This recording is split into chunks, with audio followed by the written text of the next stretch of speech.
두 번째 이슈로 한번 넘어가 보겠습니다. 미국의 부채 이야기인데요. 2분기에 미국이 역대 최대 규모의 차입에 나설 것이다. 이제 이런 얘기가 나오면서 부채 폭탄에 대한 이야기가 나오고 있다면서요.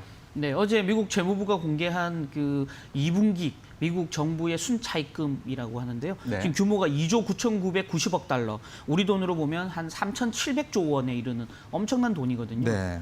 우리나라 한 해 GDP가 2,000조가 조금 안 되는 상황이거든요. 예. 그러다 보니까 우리나라 한 해 전체의 국내에서 발생하는 총 부가가치 생산량의 합보다도 더 많은 자금을 2분기 그러니까 4, 5, 6월 석 달 동안 외부에서 빌리겠다라는 거니까요. 엄청난 뉴스가 될 수 있을 것 같습니다. 지금 종전 계획보다도 3조 달러 이상 더 많은 순차입을 하겠다라고 얘기한 거고요. 이거는 2008년도 글로벌 금융위기 때 미국이 시행했던 순차입금보다 5배나 더 많은 규모다라는 네. 점에서 굉장히 숫자 자체가 충격적이었다라고 말씀드릴 수 있을 것 같습니다. 그렇군요. 일단 나라 살림을 하는 정부 입장에서는 세금을 걷어서 이제 그만큼 어떤 국민들에게 서비스하는 차원에서 세출을 하게 되는데 그 과정에서 이제 어쨌든 비용이 더 세출이 더 많아지기 때문에 이렇게 차입을 해야 되는 그런 구조가 된 것인데요.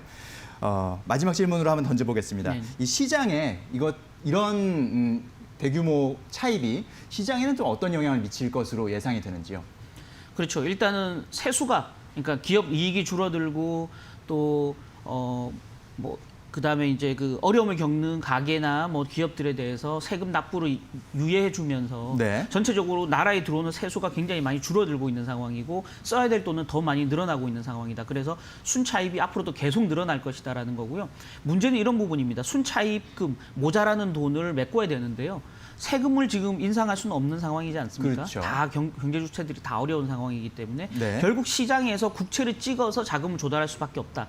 그래서 2분기 석 달 동안 3조 달러 가까운 국채를 발행해서 자금을 땡겨야 되는 상황이다라는 점에서 보면 시장은 굉장히 충격에 빠질 수밖에 없다라는 겁니다. 일단 네. 국채 공급량이 늘어나면 국채 가격은 떨어지기 마련이겠죠. 국채 가격이 떨어진다는 말은 국채 금리가 위로 올라가서 국채 금리에 연계되는 학자금 대출이라든지 또 미국 모기지 대출, 우리 주택담보대출을 얘기하는데요. 예. 이런 금리가 덩달아 올라가면서 가계가 어려워지고 부동산 경기, 소비 경기가 악화되는 이런 악순환의 고리가 만들어질 수 있다라는 건데요.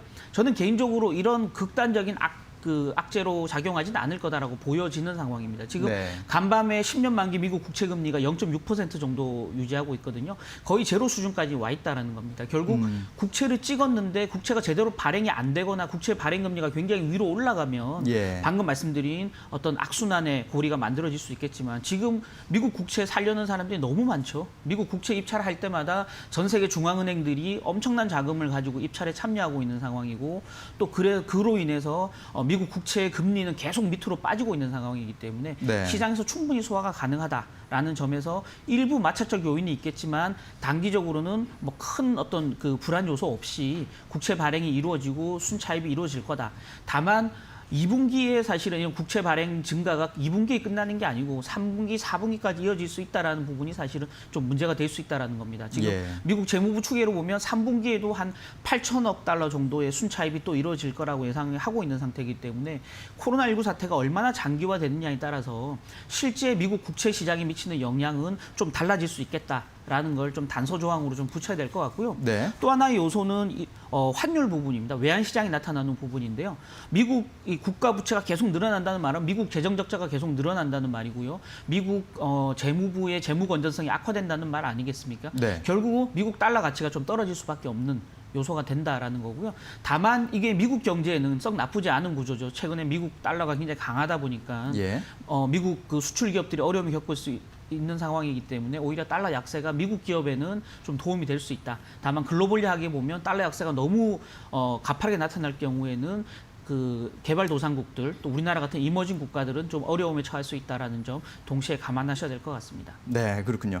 미국의 적자 국채 반응이 급증하더라도 안전자산인 미국 국채에 대한 수요는 여전할 것이다. 오히려 또 환율 측면에서 봤을 때는 달러 약세 효과가 있을 수도 있다라고 볼 수가 있겠군요. 네. 네, 말씀 잘 들었습니다. 감사합니다.